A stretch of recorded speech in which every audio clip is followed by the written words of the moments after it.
श्री गुरवे नमः. श्रीपादराजं शरणं प्रपद्ये. अध्याय 37. छिन्नमस्ता देवीचे वर्णन.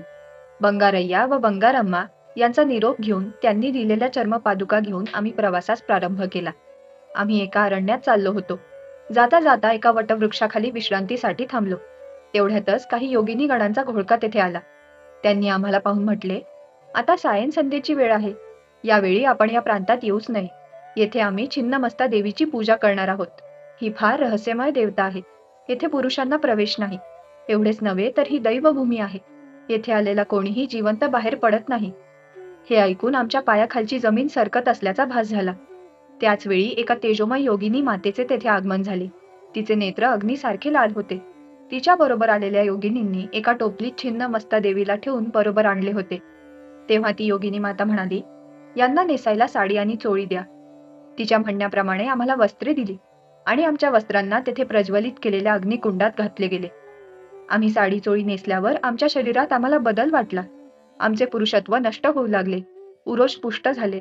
सारे पुरुषत्व नष्ट होऊन स्त्री रूप प्राप्त झाले. आमचे नाव नवीन प्रकाराने ठेवण्यात आले.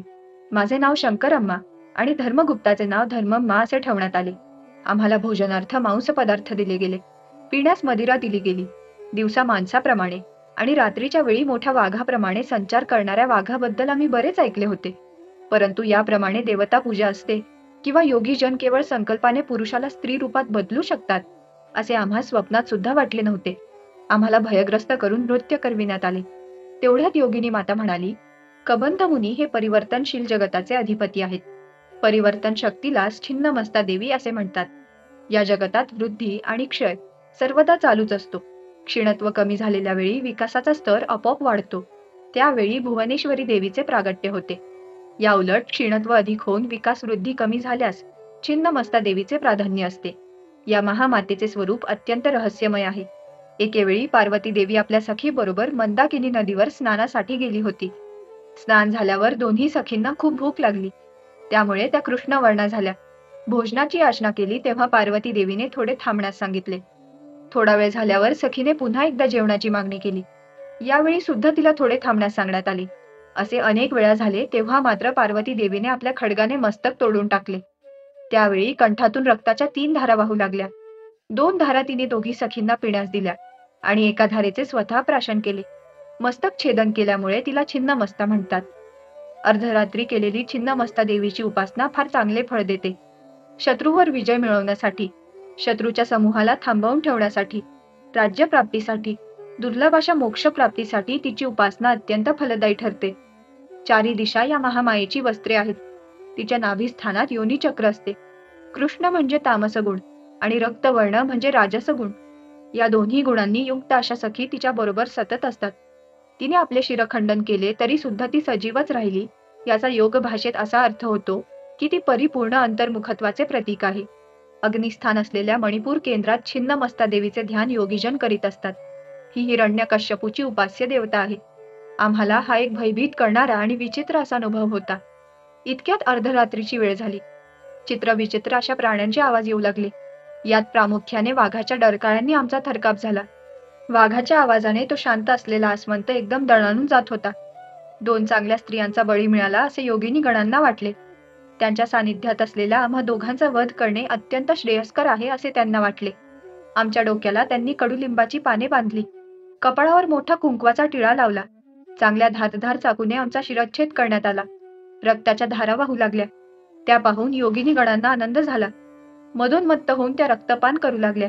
आमची शिरे एका बाजूस आणि धड एका बाजूस टाकण्यात आले. तरी सुद्धा आम्ही सजीवच असल्याप्रमाणे वाटत होते. शरीराचा दाह मात्र असहनीय होता. त्या योगिनी गणांच्या क्रूर आणि अत्यंत हीन अशा क्षुद्र विद्येला आम्ही बळी पडलो होतो. तेवढ्यात आम्हास गाढ झोप लागली. त्या निद्रा अवस्थेत आम्हाला अस्पष्ट अशा आकाशात असलेला प्रकाशाचा एक झोत दिसला. तो प्रकाश आम्हास जवळ येणाऱ्या काळाप्रमाणे योगिनी गणांच्या वाऱ्यात मिसळून गेल्याप्रमाणे वाटला. आमची शिरे पुन्हा आमच्या धडांना येऊन चिकटली असे वाटले. आम्ही नेहमीप्रमाणे झोपेतून जागे झालो. आमच्या अंगावर साडी चोळी होती. नंतर आमची स्त्री लक्षणे हळूहळू लोप पावू लागली आणि पुरुष लक्षणे स्पष्ट होऊ लागली. रात्रीच्या अग्नीमध्ये आमची स्त्री वस्त्रे दग्ध होऊन आता त्या ठिकाणी नवीन पुरुष वस्त्रे आली. स्नानादी करून आम्ही ती नवीन वस्त्रे धारण केली. एवढ्यात एक वाटसरू आमच्यामध्ये येऊन मिळाला. तो आम्हास म्हणाला, मित्रांनो, काल रात्री तुम्ही पाहिली ती एक प्रकारची योग प्रक्रिया आहे. तुमच्या शरीरातील स्त्री तत्व अत्यंत शुद्ध करण्यात आले. प्रत्येक शरीरात स्त्री आणि पुरुष तत्व अशी दोन्ही तत्वे असतात. या दोन्ही तत्वांची शुद्धी झाल्याशिवाय योग शक्ती विश्व चैतन्यातून प्रवाहित होत नाही. तुमच्यातील विश्व चैतन्यातून आवश्यक तेवढी शक्ती प्रवाहित होत आहे. आत्म्याला स्त्री पुरुष असा भेद नसतो. तो या दोन्ही तत्वांच्या आधाराच्या अतीत आहे.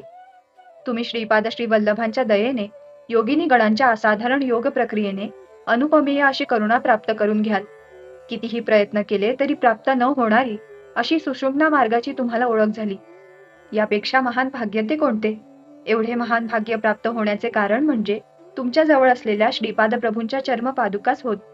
चर्मदेहातील चैतन्यातून निघून तुम्ही चैतन्य प्रवाह रूप असलेल्या दिव्यत्वाच्या अनुसंधात आहात. श्रीपाद प्रभूंच्या दिव्य लीला ते स्वतःच जाणतात. त्या इतर सर्वासाठी अति अगम्य, अद्भुत आणि चमत्कार पूर्ण असतात. श्रीपाद श्री वल्लभांचा जय जयकार असो.